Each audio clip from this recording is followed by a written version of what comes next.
Hello guys, what is up? I just announced the giveaway winners, so that's awesome. But I have news. I have book mail. So yeah, the Loud Ass Fan is still in my room, and I think someone might be vacuuming downstairs. So I apologize for all the noise, but from my understanding, we shouldn't have any dogs interrupting us, so we should be fine. So I got 3 books here, and from my understanding, 2 of them are cosmic horror. I'm not sure what the other one is. It could also be cosmic horror. It sounds like a cosmic horror story, but I haven't actually read the synopsis, so I can't really say that for sure. It's just the title I'm going off of, you know. It just sounds like a title for a cosmic horror story. But anyways, I'm gonna reveal those books that I got in the mail, and you tell me if they're any good. And yeah, so the first book I got, it's mostly a cover buy, but it's a cosmic horror story, which I'm into right now. And this is Nathrotep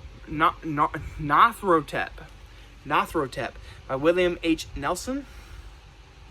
Here's the cover, if you can see it. Sorry. I'll read the back for you guys. It's a pretty long back, so forgive me for breathing heavy. I'm just kidding. Here we go. A small town on the edge of nowhere had seemed like the perfect place for Dr. Barnaby Williams to start his private practice. But when a horrifying encounter during a therapy session has him doubting his own sanity, it becomes clear that something sinister is going on in his sleepy little town. Something that goes far beyond the rigid boundaries of his own scientific beliefs. Convinced by his assistant, Terry Bradford, which sounds like a quarterback, that he has the responsibility to help his patients in any way he can, they embark upon a journey to terrifying discovery, leading from the depths of a dream to the very edges of madness itself.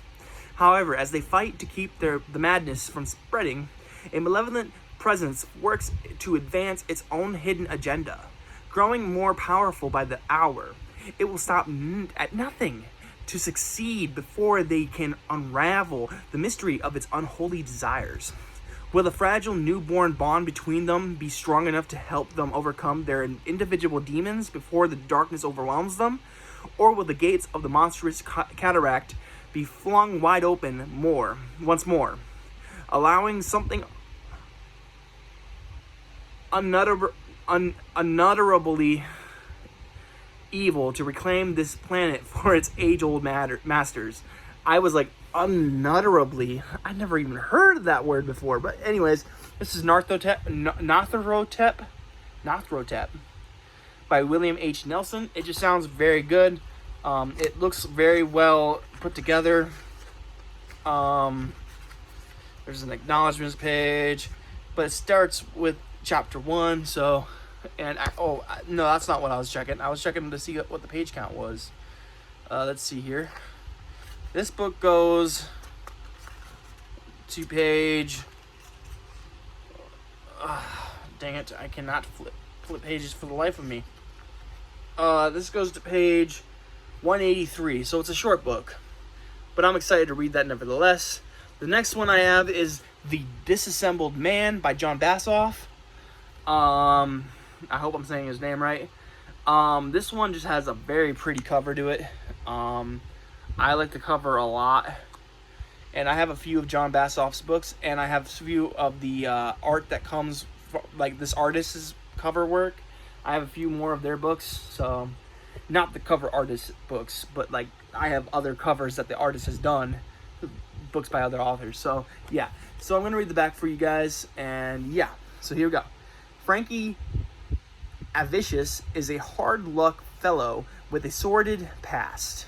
Living in a dreary meatpacking town, stuck in a loveless marriage, and spending his days slaughtering cattle, Frankie has nothing to look forward to but his next swallow of bargain whiskey. His wife is threatening to leave him, and the local sociopath is threatening to kill him. And then there's Scarlet Acres, a stripper with a heart of fool's gold. Frankie can't stop thinking about her. With the encouragement of a mysterious traveling salesman, Frankie sets out to reverse his destiny through the series of bizarre murders. The consequences of his brutality turn out to be far worse than he ever could imagine. So that's The Disassembled Man by John Bassoff. This book comes in at a whopping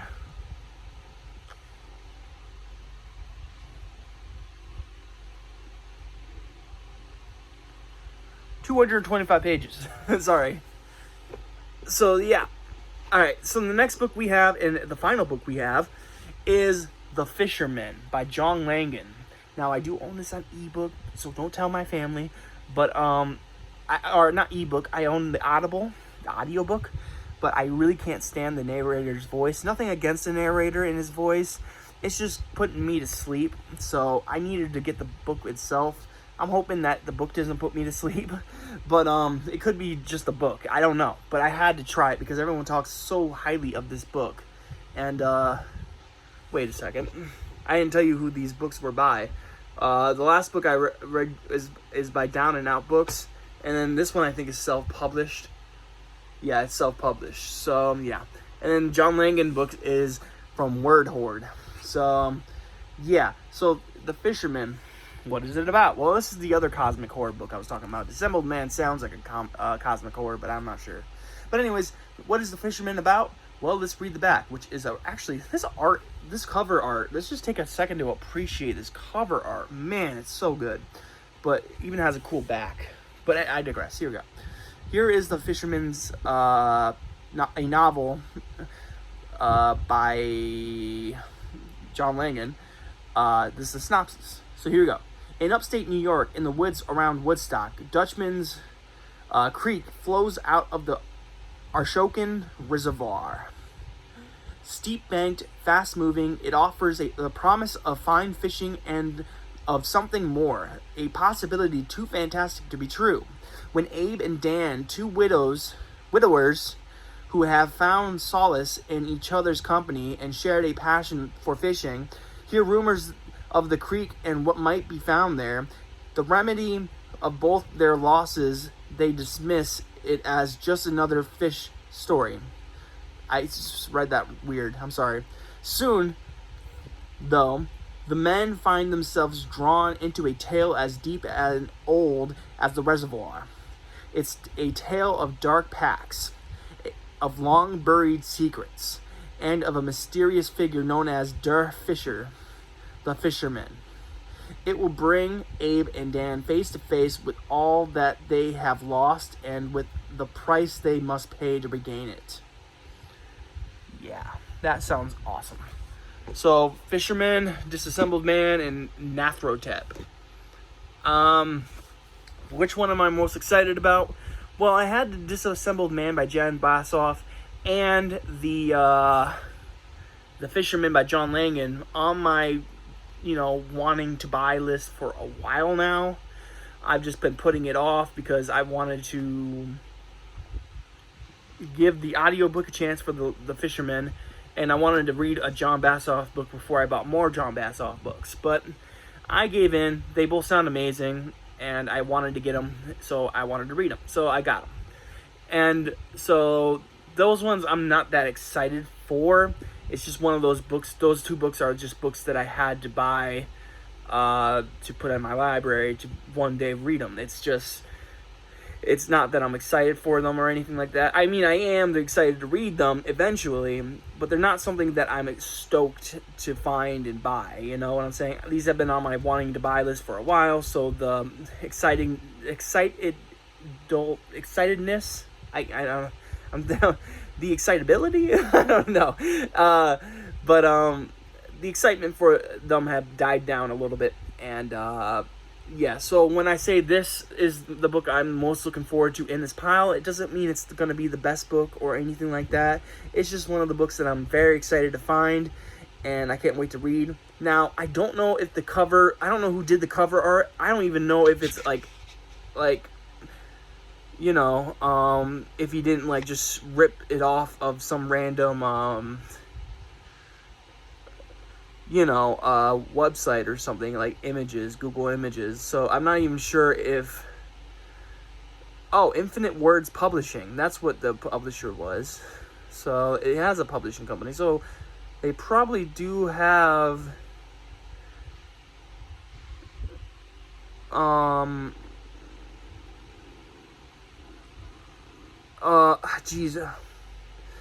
don't think they have the rights to the cover. Because if they did, there would probably be the artist's name inside the book, But then again, there's a lot of people who don't put the cover artists in the book. They don't like acknowledge them or anything inside. But I'm gonna give them the benefit of the doubt that they did pay for this cover. It's a very, very good looking cover, but it's independently published, so it makes me think maybe they ripped the image off of Google. But I digress. The name sounds good. The cover looks amazing. The synopsis sound good. It's a short read. So I had to buy Nyarlathotep by William H. Nelson. Now, is it going to be the best book in this this trio of books? No, probably not. I'm probably going to give the best book here to either The Dissembled Man by John Bassoff or The Fisherman by John Langan. Honestly, I don't know which one's going to outdo the other. It's just guessing at this point, and I don't really like to guess. But, yeah, this one I'm most excited because I found this one, and it seemingly came out of nowhere. I was just looking up cosmic horror books, and then I came across this, and it just sounds very, very good.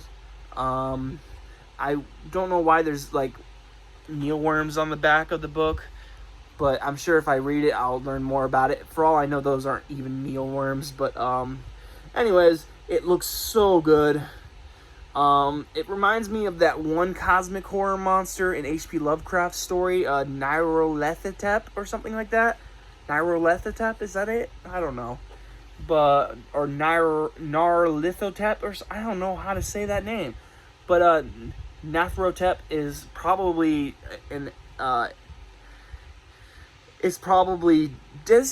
definitely inspired by H.P. Lovecraft's Nyarlathotep. Sorry, the alarm to start reading soon came on, so I apologize for that. Also, I got a big belly full of sushi, so I don't know why I'm telling you this, but I'm so happy right now because I'm full of sushi.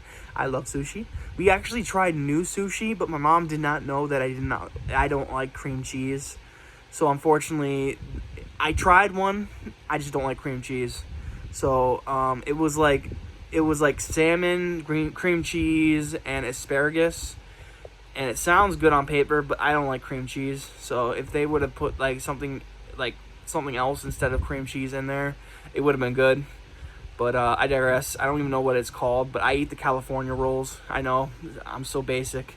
I love California rolls and veggie rolls, so I apologize. I'm basic, I know. But anyways, like I was saying, this is definitely probably inspired by Nyarlathotep or whatever that H.P. Lovecraft monster is. I mean, Nyarlathotep sounds very similar. And the monster itself probably is the same monster, or deity or whatever you want to call it. It's probably the same, this one and whatever the one in this book is. But I digress. It's really cool looking cover. It's not independently published like I originally thought. It is very well put together though. The font's nice in here. The chapter headings are good. I mean, they're not really chapter headings, but the page breaks is what I meant to say. Or not page breaks, chapter breaks. But it just looks like a good, fun book. I might read this sooner than later because I'm very into a cosmic horror right now. But I'm having trouble finding that cosmic horror story to read. It was easy to read Mike Duke's Fear of the Gods, and it was really easy to listen to some of the Frank Belknap Long's The Hounds of Tindalos. H.P. Lovecraft, some of his work, Robert Bloch, Clark Ashton Smith. I like cosmic horror. I know I do, but it's hard to find cosmic horror that. P.A. Douglas, even though his wasn't that much, it didn't have the same themes as a cosmic horror story, but it was a cosmic horror story. It just wasn't the same as your normal cosmic horror. Anyways, Nyarlathotep, I want to read it very soon. It might be the next thing I read. So I apologize to anyone who was on my TBR previously.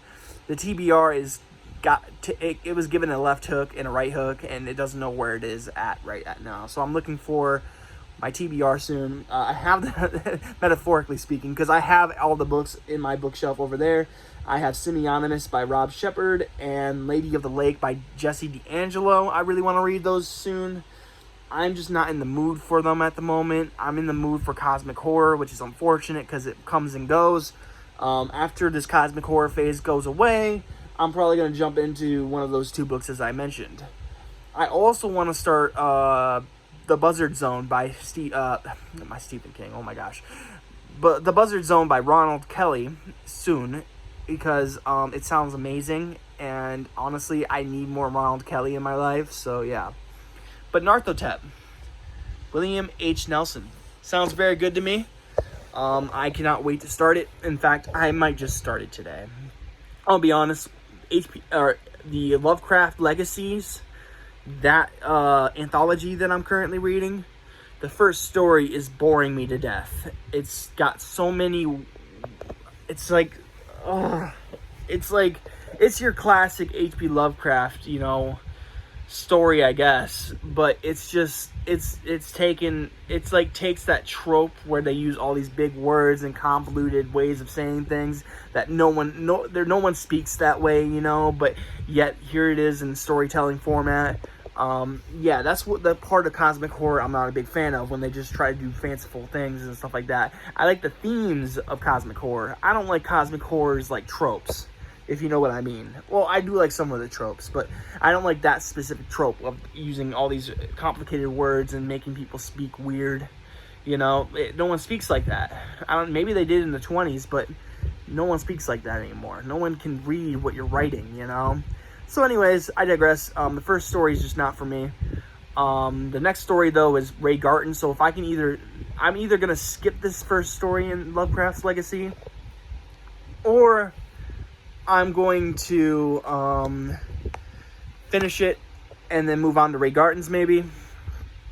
Or I'm going to need a huge break. If I decide to finish this story, I'm going to need a huge break from cosmic horror then, because this one is just, it's eating me on the inside. I'm not digging it. So I might just skip it. If something's bad, or not bad per se, but if something isn't doing it for me, I'm probably going to skip it. So I'm probably either going to go to the next story and Ray Garton story, or I'm going to start this Narthotep story. I also have The Cold by Rich Hawkins that I'm thinking about reading. I started the first few paragraphs I read, and his writing is actually pretty nice. I like his writing. So I might continue with that one. I know, I'm so all over the place. I don't know what I'm going to read right now. But speaking of reading, it's probably time to read a little bit. This is the only time of the day I usually get to read if I'm going to read. It's either that or very early in the mornings I get to read. But I've been a little bit busy today. I've been cleaning my room out a little bit. I did the giveaway. I packed a bunch of packages to ship out. So,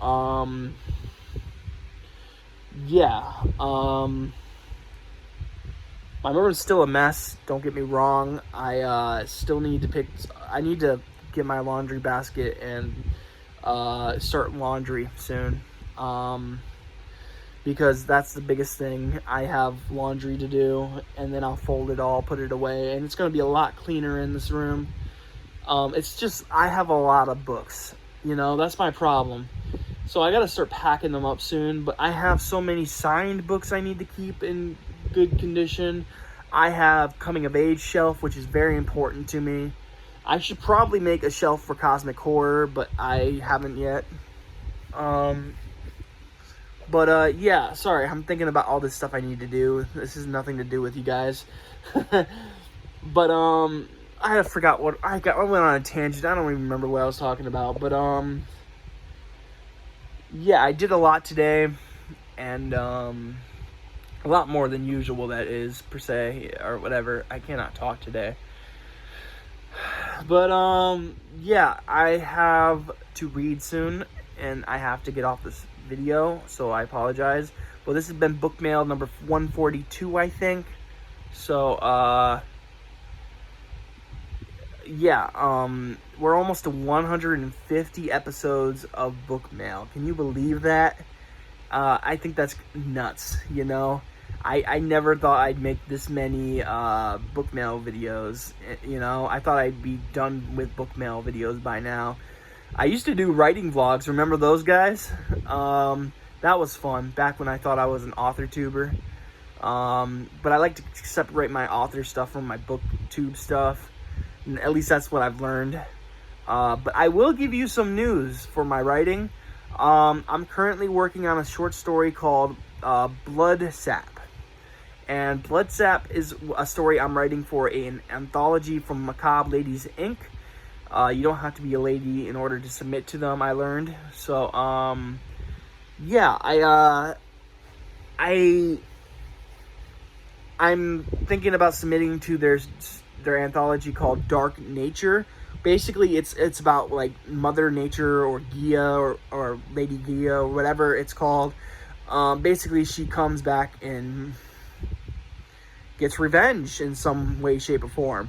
So I'm writing a story. It's a logging story based in 1894, and it's caused me to do a lot of research. And I've only written like 1,000, I want to say 500 words, but I'm not really sure. I could be over, I could be under, I don't know.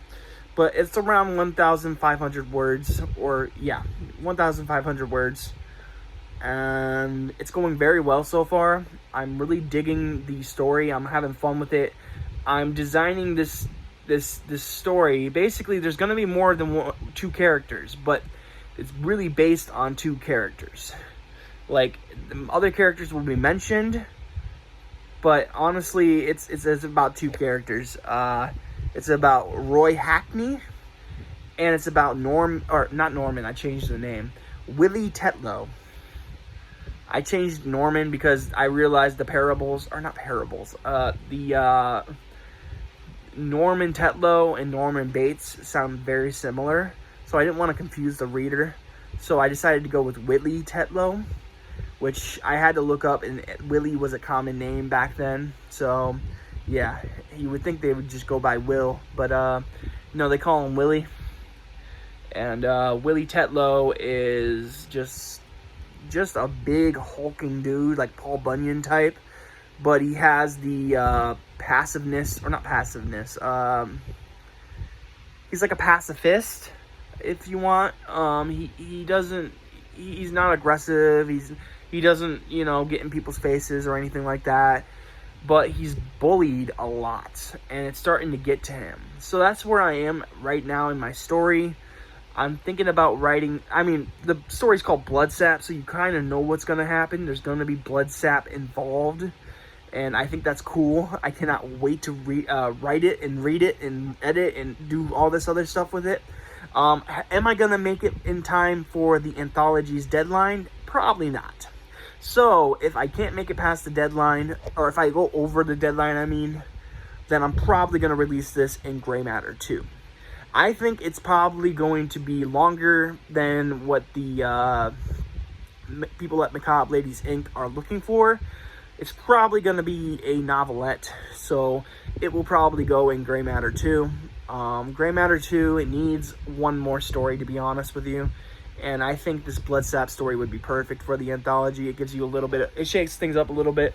So it's the first time I'm really going out of my comfort zone, because to be honest with you, writing things from a historical point of view, like from the past, is really hard for me, because I did not live in 1894, so I don't know how life was back then, and I don't want to have some historical buff be like, this is so wrong, they wouldn't say that, they wouldn't do that, and stuff like that. So it's really hard for me. It's out of my comfort zone, but I decided to challenge myself and do it anyways, and so far I'm digging it. I'm having fun with it. I'm learning a lot of slang, a lot of because you gotta look up the slang from back then. I learned a lot about Michigan logging. This is a logging story, so they're cutting down trees, and they come across a tree with a symbol on it, and they go to chop down the said tree, and blood sap. That's all I'm going to tell you guys. That's all you get to know about that story. What happens afterwards, hell, I don't even know. But just know it's a Mother Nature revenge story, so yeah. I have no idea who's going to die. I got to add more characters soon, because, well, you got to have people die in short stories, In a short horror story, someone's probably got to die, in order for it to be horror. Not all horror stories have to have people dying. Look at ghost stories. Ghost stories, usually no one dies in them. So, yeah. But, I digress. At least I don't remember anyone dying in Amityville Horror. I don't remember anyone dying, really. Oh, people... I think one person died in The Exorcist, I think. So, I could be wrong. So, I don't remember. I didn't watch the movie. I only listened to the book. So, and the book was great. So, but I digress. Yeah. I forget what I was going with this. Oh, man. But basically, I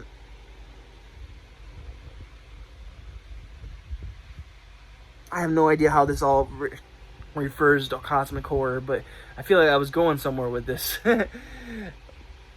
But yeah, oh, I was talking about my Bloodsap story. It might end up being a cosmic horror story. And in fact, if I had my choice, it would be a cosmic horror story. But there's this Mother Nature story I need to write first. And if I miss the deadline, I will change it to be a cosmic horror story. I really feel like writing a cosmic horror story. I've only written one, and it ended up being a novelette. But my old editor said it needs a lot of work. Like, there's a lot of things that don't make sense. If I added a certain storyline to it, it probably would be better. So I'm going to rewrite it eventually, and then probably release it on its own, maybe. I don't know. But, cosmic horror is my thing right now. I'm really enjoying my cosmic horror reads. Well, kind of. I'm enjoying, like, reading cosmic horror or listening to cosmic horror. I'm currently listening to Haley Piper's The Worm and His Kings. And the narrator's great. But the problem I'm having with it is there's very little, like, dialogue. And when it comes to audiobooks, you know, I need dialogue. You know what I'm saying? There's not a lot of dialogue in the story. If I was reading it as a book, which I own the book, so I might change it up. I might stop the audiobook and just start reading the book physically. But just so it works better for me. That's how I read her other book, Benny Rose. I read that book, and I loved it. But when it comes to audiobooks, I like it when there's enough dialogue in it to keep me, like, interested. But there isn't, the main character isn't really saying anything. She finally ran into somebody and started talking, having a conversation with her. It was very short, but it was really needed because I was starting to get bored. So I'm going to give the audiobook another chance. There's nothing wrong with the narrator, and it's nothing wrong with the story, I don't think. It's just, the audiobook just isn't working for me. So I might just read the book physically because that's how I read her original work, and it worked for me. So, you know, I'm probably going to give The Worm and His Kings another try via paperback. That's a cosmic horror story. That's why I'm bringing it up. Oh, geez. I thought the video recording ended because it said low battery. I really should end this video soon. I just love talking to you guys, so I apologize for the very long video. But, yeah, I'm going to get back to my TBR soon. But right now I got to read some cosmic horror, or else I just have to. It's something that is in me right now. It's all because I found a cover that I liked. Then I had this, like, epiphany that I need to do a cosmic horror anthology for Splatter Inc. Publishing. And now I'm into cosmic horror, you know. Oh, by the way, I will share with you the cover reveal, or just the cover. I will share with you the cover for the cosmic horror story, or the cosmic horror anthology that we're creating at Splatter Inc. Publishing, and it's called The Hunger of Old Stars. I keep forgetting the name, but it's The Hunger of Old Stars. Don Noble came up with the name. And Don Noble made the cover, so it's amazing. I really enjoyed it. I enjoyed working with him. He's awesome. If you ever need a cover, go to Don Noble. Don Noble is just a fantastic dude. He's an amazing artist, and he will tell you if something's wrong, and he won't make you feel like an idiot. You know, like, okay, this is a little embarrassing, but in the beginning of my writing career, I did not know an anthology was a collection of multiple different authors. I thought an anthology was just another way of saying short story collection. So I made my book, and I called it an anthology, and I told him, hey, make the title Nicholas Gray's Horror Anthology. And he came back to me and said, is there other authors in it? And I said, no, it's just me. He had to tell me right there and then that I was wrong, you know, and he did it nicely and stuff like that. And it's embarrassing that I had it wrong. I should have done research, you know. I don't ever do research sometimes. I do research a lot actually, but I did not do it that time. At least not in the beginning. I didn't. Like when I started writing, I did not search things up all the time, you know. Like I got one story where anyways, I don't want to keep talking, but yeah, Don Noble's a great guy. If you need a cover, go to him. He's amazing. I know a few other great cover artists like Greg Chapman and Brian Scott. Those two guys, very, very good cover artists. But Don Noble's my guy to go to. Oh, Mr. Squid. Mr. Michael Squid, I think his name is. He's another good cover artist. So go check him out. These are my top 5 cover artists to work with. I haven't worked with Brian Scott personally, but his covers are just phenomenal. I've worked with Greg Chapman. He did the No Anesthetic 2 cover. Which will be out sometime in like 2022 probably. I'm not looking for stories for it yet. The No Anesthetic, the first one, is almost finished, but it's going to be released in December. And then the Cosmic Horror Anthology, we're going to start really looking for stories in October, but we are already accepting them, so that's awesome. I already got like 5 stories sent to my email, or Spider Ink Publishing's email. So that's awesome. But yeah, I will show you the cover of the Hunger of Old Stars Cosmic Horror Anthology at the end of this video. So if you're interested in that, stay tuned for the end. I think I'm going to end this video soon because I really want to get back to either working or reading or writing. So either way, it's all work. It's just either it's going to be fun work or it's going to be lame work. So yeah. But I hope you guys enjoyed the 3 books I got, and we're over the 30-minute mark, I'm sure. But I got 3 books, and it's gonna take me 3 hours to talk about it. But yeah, I might do another collection video soon. I don't know who I'm gonna do the collection video for. I might do a update version of my Ronald Kelly collection. I might do a Aaron Beauregard collection soon.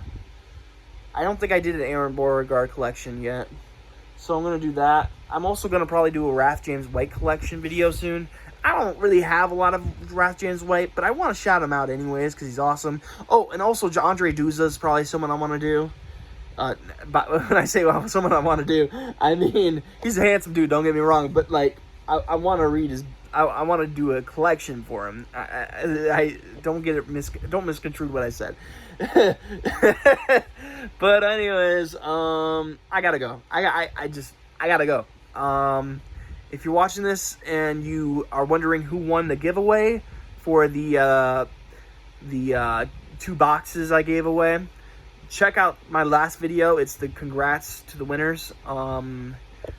I didn't really do anything special. I just found some stickers and made a video. You know, when I say stickers, I mean some of the stickers on the app that I use to make my videos. Anyways, I'm talking too long, and I really need to either get working, get writing, or get reading. So I just like talking to y'all. But anyways, I gotta go. This is gonna hurt, but I gotta go. I'm really bad at goodbyes, so I hope you guys are having a great day. I hope you have a spooky night, and I'll catch you in the next video. Peace out, guys.